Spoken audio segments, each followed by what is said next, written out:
The gavel hadn't even come down yet, and already the room had gone still enough to hear the radiator ticking against the far wall. "Your Honor, I need a moment." I hadn't imagined I'd hear those words from him, of all people. Bradley Whitfield had been retained by my husband 11 months earlier, at a rate that made my own lawyer, back when I still had one, whistle under her breath. He was known around the Ottawa family courts as a closer. The kind of man who could make 31 years of marriage sound like a business arrangement gone stale. He'd walked into that courtroom that morning with the easy confidence of someone who had already won.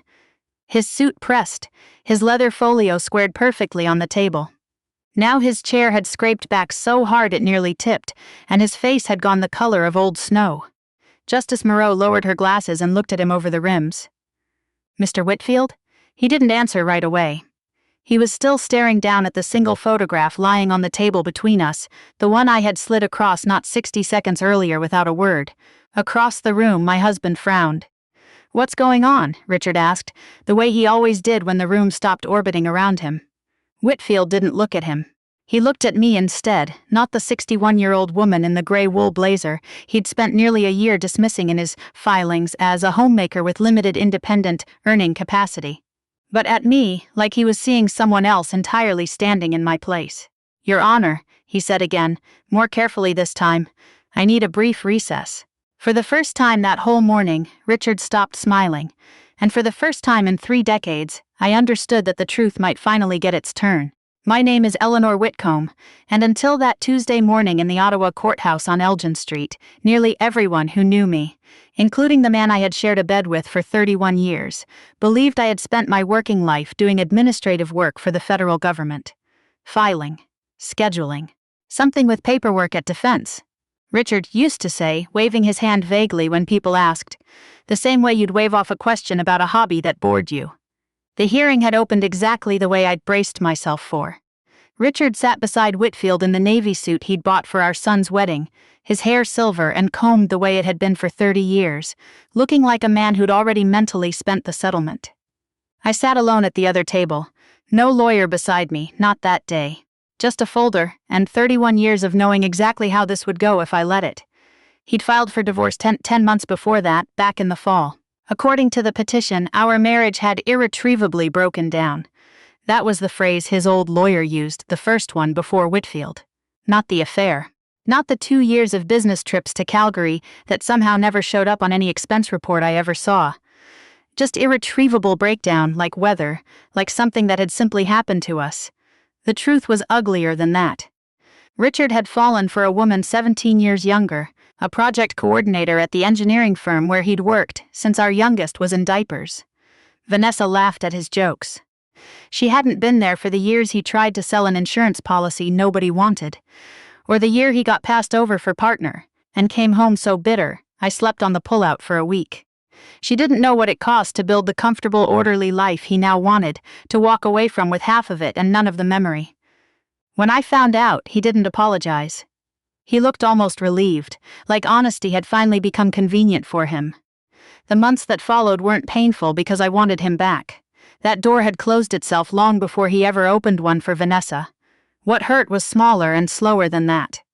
It was realizing how little he had ever actually tried to know me. Richard loved introductions. At dinner parties, at the lake in Muskoka every August, at Charlotte's wedding, he loved talking about his own career, his contracts, the golf game where he'd closed the Petro-Canada account. When people asked about me, he always reached for the same 3 words. Eleanor does admin. Government stuff. Sometimes it was, she's in office support. People would nod politely and turn back to him. I rarely corrected anyone, not because I was ashamed, because for a very long time I couldn't. Most of what I'd actually done for the communications security establishment had been protected by classifications that don't simply expire because you retire, or because your husband finds you boring at parties. Some of it is still restricted today. Silence becomes a habit if you keep it long enough. And silence, I've learned, looks exactly like weakness to people who've never had to carry any of their own. That morning, Whitfield had leaned hard into that particular misunderstanding. Mrs. Whitcomb was never the primary income earner in this marriage. He'd argued to the judge, flipping through my tax returns like they told the whole story. Her employment record reflects support-level administrative roles for most of her career. Any claim to an equal division of the pension assets, frankly, overstates her contribution. Support-level administrative roles. I remember almost laughing. Richard had smirked when he heard it. And then he leaned toward me across the aisle, close enough that only I could hear him clearly, and said the thing that changed the shape of that whole day. "You did filing, Eleanor," he said with that same laugh he used to use on me at dinner parties, back when it still worked. "Not exactly a career, was it?" A few heads turned. Justice Moreau's eyes narrowed, but the words had already landed. They didn't land because they hurt. They landed because they were so completely confidently wrong. I looked at the man I'd raised 2 children with, the man who was supposed to know me better than any other living person, and understood something with a clarity that almost felt like grief. He wasn't lying. He genuinely believed what he'd just said. He had simply never once in 31 years cared enough to ask. I opened my folder. I took out the photograph, and I slid it across the table. Whitfield glanced at it the way you glance at anything, expecting nothing. Then his whole posture changed. His eyes went wide, his hand froze mid-reach. The room around him seemed to fall away. I recognized that look immediately. It wasn't recognition of my face. It was recognition of the moment captured in that photograph, an operation that had, decades ago, made a very quiet kind of history inside a very small circle of the Canadian forces and the intelligence community that surrounded it. A circle Bradley Whitfield, it turned out, had brushed up against once, a long time before he ever billed $450 an hour to make people like me feel small. He picked the photograph up, studied it again, then looked at the name typed on the small card clipped to the back. A name he plainly never expected to see. Mine. Justice Moreau cleared her throat. "Mr. Whitfield," he rose slowly. His voice had changed entirely, careful now, almost unsteady. "Your Honor, I need a brief recess." Richard stared at him. Bradley. No response. Whitfield kept looking at me instead. And for the first time in longer than I could remember, my husband was not the most confident person in that room. Something had begun. And I knew, sitting there with my hands folded on the table, that the photograph was only the smallest piece of it. The records were coming next. The recess lasted 15 minutes. It felt considerably longer. When everyone filed back in, the air in the room had shifted completely. Whitfield no longer looked like a man cruising toward an easy win. He looked like someone trying to work out how far over his head he'd just waited. Richard noticed it too. I could see the confusion creeping into his face, the first hairline cracks, in the certainty he'd been wearing since 8 that morning. Justice Moreau resumed the proceedings, but my mind had already drifted somewhere else. Back to a version of myself nobody in that courtroom, including the man I'd married, seemed to remember existed. I was 22 when I enlisted, fresh out of a math degree from Queen's, in the last stretch of the Cold War when Ottawa still felt like a city holding its breath. Most people assumed a young woman in uniform was headed for a desk answering phones, and for a while I let that assumption do a lot of my work for me. Competence, I learned early, argues better than any speech. I finished near the top of my training. A senior officer flagged my aptitude for pattern analysis, and within 2 years I'd moved into a stream of work most Canadians have never heard of, and wouldn't be able to find on an org chart if they tried. Signals intelligence, under what eventually became the Communication Security Establishment. It wasn't glamorous. There were no car chases, no dramatic briefings lit by a single desk lamp. Mostly there were long shifts, printouts, satellite traffic, and patterns hiding inside oceans of noise that meant nothing to anyone who had not spent years learning to see them. But sometimes, lives depended on someone noticing the detail everyone else scrolled past. By 30, I'd earned a name for myself that never once appeared in a newspaper, the kind of reputation that opens very quiet doors. I worked alongside a man named General Harold Ashby during what eventually became one of the more sensitive joint operations of that period, something involving NATO signals cooperation that I still, to this day, cannot discuss in detail. What I can say is that more than once, work I did helped keep Canadian personnel out of situations that could have ended very differently. That was the whole reward. Recognition was never the point, the work was. I met Richard around that same time, at a dinner hosted by a mutual friend from Carleton. He was funny, and sure of himself in a way I found almost restful, because my own personality had always run quieter. We seemed to balance each other, or at least that's what I believed for a very long time. Richard never really understood what I did. At first, that wasn't entirely his fault, because so much of it was classified and I genuinely couldn't tell him. So when friends asked, he simplified it for both of us. She's in admin. Government stuff. Something with reports. I let it go because I wasn't allowed to correct him with anything closer to the truth. Years pass and simplifications calcify into belief. Even our own children grew up with a version of me that wasn't quite a lie but wasn't the truth either. Mom does paperwork for the government. Mom sits at a desk. The real version of my life stayed locked inside secure files in a building most Ottawans drive past without a second look. The military eventually became something like a second family to me. Full of people whose names will never show up in a history textbook, people who understood that some victories are meant to stay invisible.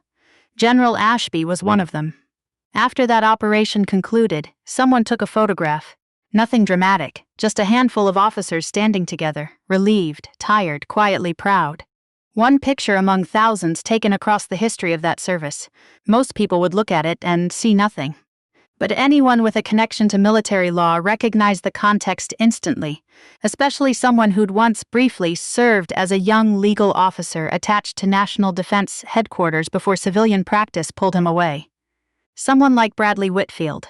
Back in the courtroom, Whitfield was working through a stack of newly obtained documents, his expression tightening with every page. Richard leaned toward him. "What is this?" Whitfield didn't answer. He just kept reading. I felt something unexpected watching my husband's confusion deepen, and it wasn't satisfaction. It was sadness. Because Richard wasn't uncovering a secret. He was discovering a part of his own wife for the very first time, in a courtroom, from a stack of legal disclosures, after 31 years of marriage. That hurt more than the affair ever had. Whitfield reached the last page. He looked up directly at me, and I understood that whatever he was holding was about to change more than just the outcome of a divorce. The following Thursday, the courtroom was fuller than it had been for the first hearing. Word had spread, not through any news outlet, but through the quiet channels lawyers and retired officers around Ottawa use when something unusual happens. A routine family law matter had somehow become the subject of hallway conversation. I arrived early and took the same seat as before. Across the room, Richard looked like he hadn't slept properly in days. For 3 days he'd apparently been asking Whitfield questions nobody would answer directly, and for a man who had spent his whole life controlling the story, being left in the dark had clearly worn him down. Justice Moreau entered. Everyone stood. After the formalities, Whitfield rose slowly, and the aggressive lawyer from the first hearing was nowhere in him anymore. "Your Honor," he said carefully, "I'd like to correct certain characterizations made at the previous hearing regarding Mrs. Whitcomb's employment history and their bearing on this division of assets." Richard turned toward him. "What are you doing?" Justice Moreau's look silenced him before she even had to speak. Whitfield continued, "Mrs. Whitcomb did not serve in a purely administrative or support capacity, as I previously represented to this court." A murmur passed through the gallery. He opened a folder of documents recently released through national defense channels. Not classified anymore, just delayed. The way so much of that work always was. Catching up decades later to a truth that had been sitting there the whole time. He handed the file to the judge. She read through it page by page, her expression shifting by degrees, not dramatically, just enough that everyone in that room noticed. "Interesting," she said quietly. "Very interesting." Richard shifted in his seat. For the first time, he looked afraid. Justice Moreau began reading portions into the record. Commendations, citations, performance evaluations describing contributions to multiple joint intelligence operations over a 15-year period. Each sentence dismantled another brick of the story Richard had told everyone, including himself, for 3 decades. The filing clerk, the paperwork wife. Gone, replaced line by line with documented fact. Then came General Ashby's sworn declaration, submitted in writing since his health no longer allowed him to travel from his home outside Kingston. The judge read a portion of it aloud. Mrs. Whitcomb demonstrated exceptional analytical judgment under extraordinarily demanding circumstances. Her work directly contributed to operational outcomes of significant national interest and to the safety of Canadian personnel. She earned the respect of every senior officer who had the privilege of working alongside her. The room went completely silent. Richard looked as though he'd forgotten how breathing worked. I didn't enjoy watching him sit there like that. What ached wasn't his embarrassment. It was knowing that none of it surprised me because I had lived every hour of it. Every deployment I couldn't explain, every classified briefing I came home from and simply said, "long day" about. The achievements weren't new. Only the room finally hearing them was. Then Justice Moreau turned to my husband directly. "Mr. Whitcomb, did you know any of this?" "No, Your Honor," he said, so quietly it barely carried. "Why not?" He didn't answer right away. "I wouldn't have known how to either. How do you explain 31 years of not asking enough questions?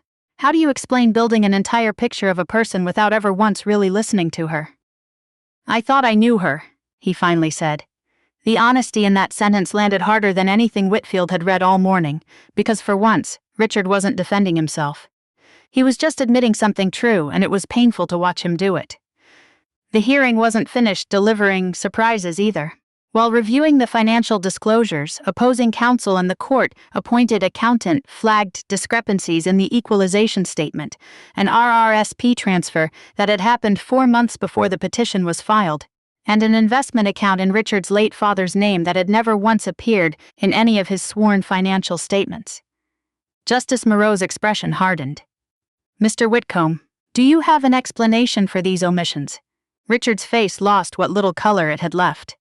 Whitfield closed his eyes for a second, the particular kind of silence a lawyer gives when he already knows the answer and it isn't good. The hearing's focus shifted entirely after that. It was no longer about my career, it was about my husband's honesty, or the lack of it. The judge ordered additional disclosure and a full accounting review. What Richard had assumed would be a clean, quick settlement had just become considerably more complicated, and entirely by his own doing.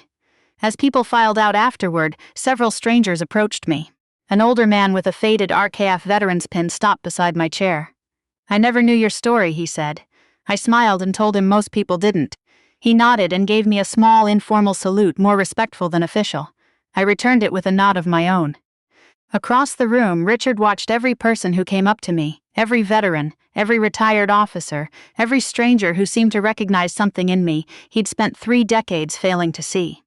And for the first time since our marriage had started coming apart, I saw something in his face that looked genuinely like regret. Not because he might lose the case.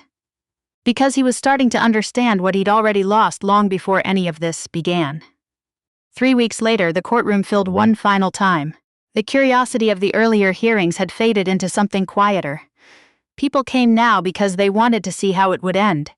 I wasn't interested in revenge by that point, not the kind people imagine when they hear a story like this. I didn't want Richard humiliated. I didn't want him ruined. At 61, I'd learned that revenge rarely repairs anything. What I wanted was simpler than that. The truth, finally standing in daylight where it belonged. Richard looked older than he had a month earlier, not physically, but in the shoulders, in the way his eyes avoided mine. For the first time since our separation, I felt something close to sorry for him, not because consequences were finally catching up, but because he was being forced to confront himself, and that's a harder courtroom than any real one.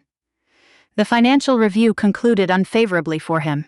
Several transfers had moved money out of the marital estate before the filing date. Nothing criminal, the accountant clarified, but plainly dishonest. Justice Moreau reviewed it all carefully, then looked over her glasses at him. "Mr. Whitcomb," she said, her voice level, "marriage requires trust. So does this process." There was nothing left for him to argue. The ruling came down not long after. The hidden assets were folded back into the equalization calculation. The pension division would properly reflect my full years of service, not the version Whitfield had tried to file in October. Everything divided fairly, not generously, not punitively, fairly. That single word mattered more to me than any number on the page, because fairness had been missing from our life together for a very long time. After the ruling, people began approaching me again in the hallway, one after another. Veterans, retired intelligence officers, military spouses. A retired lieutenant colonel pressed a folded note into my hand. "Your story matters more than you probably think," he said quietly. I tucked it into my purse without reading it yet. A woman around 70 stopped beside me a moment later. "I was married to a naval officer for 22 years, she said. "He never talked about what he actually did either." She smiled a little sadly. "I think I understand your silence better than most people ever will." Neither of us needed to say anything else after that. By the end of that week, I'd received dozens of messages. Emails, a few handwritten letters, even a couple of phone calls from numbers I didn't recognize. Most carried some version of the same idea. People underestimate the sacrifices they were never allowed to see. That thought stayed with me longer than I expected it to. For years, I had treated my silence as a private burden. Now I began to wonder whether sharing even a small piece of it might be worth something to somebody else. A few days after that, our children came to see me, both of them together, which hadn't happened in longer than I could remember. The visit surprised me. We hadn't spent much real time together since the proceedings began. The whole thing had been hard on everyone, not just Richard and me. When they arrived, nobody quite knew how to start. Finally, our daughter Charlotte spoke first, her eyes already wet. "Mom," she said, "we didn't know." "I know," I said. "You should have." There was no accusation in it, only sadness. She took that in for a moment. "Maybe," I added, "or maybe you could have asked." The room went quiet, not uncomfortably, just thoughtfully. Our son, Benjamin, looked down at his hands. "I believe Dad," he admitted. "It hurt to hear, not because he'd said it cruelly, but because I understood exactly why." Children believe the version of a parent they hear most often, especially when it comes from the other parent, repeated over and over until it hardens into fact. "I know," I told him. "You were supposed to." Charlotte wiped her eyes. "I'm sorry." Something loosened in my chest, not anger, something gentler. Forgiveness, not because either of them had earned it exactly, but because holding on to the hurt no longer served any purpose I could name. I reached across the table and squeezed her hand. "You don't owe me an apology," I said. "You owe me understanding, and you're giving it to me now." We spent hours talking after that, really talking, in a way we hadn't in years. Questions got asked. Old misunderstandings started to dissolve, slowly, imperfectly, but honestly. A few days later, my phone rang with a number I recognized immediately. Richard. Neither of us said anything for a beat. "Eleanor," he finally said. "Yes. I was wondering," and careful in a way I'd never heard from him before, "if you'd meet me somewhere." "For what?" "After 31 years, he said quietly. "I think I'd finally like to hear your story." I believed he meant it. For the first time in longer than I could put a number to, I actually believed him. The National War Memorial sat under a flat gray Ottawa sky, the kind that seems to settle over the Byward Market most days in early spring. Rows of names carved into stone stretched behind the bronze figures, some remembered by history, most remembered only by the people who'd loved them. It seemed like the right place to meet. Richard was already sitting on a bench when I arrived. Neither of us moved right away. We looked like two considerably older people than the couple who'd stood at the front of a church in Kingston 31 years earlier. Older. A little wiser, maybe. Certainly more honest than we'd managed to be for most of the years between. I sat down beside him, not too close, not too far. It felt like the right distance. "I almost didn't come," he said finally, still looking at the memorial. "I almost didn't either," I said. That got the first real laugh I'd heard out of him in months. It didn't last long. "What happened in that courtroom?" he began, his voice cracking slightly. "I deserved that." I shook my head. "No, you didn't." He looked surprised. "I didn't?" "No," I said, "you deserved the truth. That's different." He looked down at his hands. For the first time in our marriage, I saw a man who wasn't trying to defend himself, wasn't trying to win, wasn't performing for anyone. Just someone trying honestly to understand where things had gone wrong.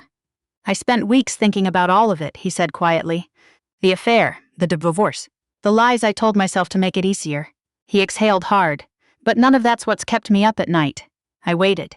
"What keeps me up," he said, "is realizing I never actually knew my own wife." The pain in his voice caught me off guard, not because it existed, but because it was real. "I knew you took your coffee black," he went on. "I knew your favorite movie. I knew which side of the bed you liked." He laughed, bitter and small. "But I never knew who you actually were." I looked out across the rows of names. Years earlier, hearing that would have felt like some kind of victory. Now it just felt sad. "We were both responsible for that," I said. He frowned. "How?" I hid behind the silence, I said. "It was easier." His eyes came up. "You didn't have a choice." "Sometimes I did," I admitted and meant it. I thought about all the years I'd let assumptions stand unchallenged, all the small conversations I could have started and didn't, not classified information. Just pieces of myself. Somewhere along the way, keeping secrets for the crown had become easier than being vulnerable with the man I was supposed to trust most. He sat with that for a moment. A flag somewhere behind us snapped softly in the wind. "I owe you an apology," he finally said. I didn't answer. I wanted to hear the rest of it. "Not because of the settlement," he said. "Not because of the court, or because I lost." His voice dropped. "I owe you one because I spent years making you smaller than you were, every time I called it filing. Every time I made a joke about it at a party. Every time I acted like my work mattered more than whatever you were doing. He looked away. I was wrong. Neither of us spoke for a long moment. Then I nodded. Thank you. No dramatic scene, no raised voices, just 2 words. Sometimes that's all there really is room for. He exhaled slowly. You know what's strange? What? It wasn't the military records that changed my mind. That surprised me. Then what did? He smiled a little sadly. The kids. I tilted my head. What about them? After they came to see you, they wouldn't stop talking about you. His eyes softened. They were proud, Eleanor. Genuinely proud. Something rose in my chest I hadn't expected. Charlotte told me she finally understood where she gets her spine, he added. A tear slipped free before I could stop it. He noticed, and for once he didn't look away. I spent so many years chasing recognition, he said. Promotions, the corner office, the golf memberships. He gestured toward the rows of names in front of us. Those people out there understood something I never did. What's that? Real honor isn't about being seen. The words settled between us and stayed there. For decades that had simply been how I lived. Service without applause, sacrifice without recognition. Duty carried quietly because it had to be. Hearing him finally say it out loud mattered more than I expected, not because I needed him to validate it, but because it's a good thing, watching someone finally grow, even this late. Especially this late. We sat there another hour, talking, remembering, even laughing a little. Not as husband and wife, that chapter had already closed, but maybe as something else. 2 people who were finally, after all this time, seeing each other clearly. Before he left, he stood and looked down at me. So what happens now? I smiled. Now we move forward. Separately, peacefully, honestly? I nodded. He hesitated, then held out his hand. I shook it, a simple gesture. A respectful ending to something that had taken up most of both our lives. Walking back to my car afterward, I felt lighter than I had in years. Not because I'd won anything in that courtroom. Not because my reputation had finally been set straight. Not even because people now knew a truer version of who I was. I felt lighter because I no longer needed anyone's approval to know it myself. Not Richard's, not the courtrooms, not even history's. The truth had done its work, and that, in the end, was enough. If any part of this reminds you of someone in your own life, the quiet ones, the humble ones, the people whose sacrifices never made it onto a resume or a mantelpiece, take a moment to really see them while you still can. Sometimes the strongest person in the room really is the one saying the least.